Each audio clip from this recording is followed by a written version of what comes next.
Növbəti sual məsələdir. Karbon disulfid və propanın. Karbon disulfid yandırsam, karbon qazı və SO2 alınacaq. X mol götürək və Y molda propan götürək. C3H8. Oksigen də yandı. 3 mol karbon qazı. Bura 2 yazsaq, bura bir 3 düşür. 4 mol su alındı və burada 5 düşdü əmsal.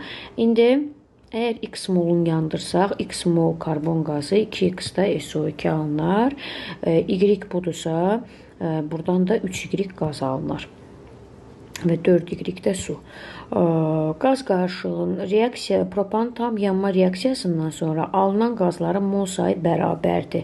Yəni, X üstə gəlmək 2X bərabərdir 3Y-ə. 3X bərabərdir elə 3Y-ə, X bərabərdir Y-ə. Deməli, biz karbon disulfidlə propanın mol miqdarlarını eyni götürmüşük. Onda nəzərə alsam ki, ərəsindən elə 1 mol ki, reaksiyam düz cavab verər mənə. Yəni, məsələmin cavabı düz olar.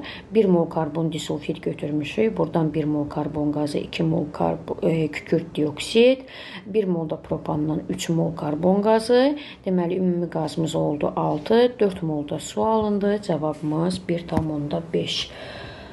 Növbəti sual, hansı fikir doğrudur? Oksigen atomunun 6 valent elektronu var. Bəli, aminlər əsasi xassədir. Kalium daha fəaldır. Qazların həll olması eksotermikdir. Soyuq suda yaxşı həll olurlar. Deməli, suyun istiliyini biz almalıyıq. Atomun radiusu artdıqca elektron mənfiliyi artmaz. Əksinə, özünü elektron birləşdirmə qabiliyyəti aşağı düşür. Növbəti məsələmiz deməli 4 molyar 200 milli nö bərabərdir. 4 vurmaq 0,2, bu 0,8, 3 nö bərabərdir 3, vurmaq 0,3, bu oldu 0,9.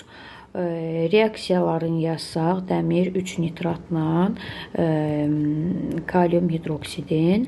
Deməli, burada 3 mol kalium nitrat və 1 mol da dəmir 3 hidroksid ayrılırdı.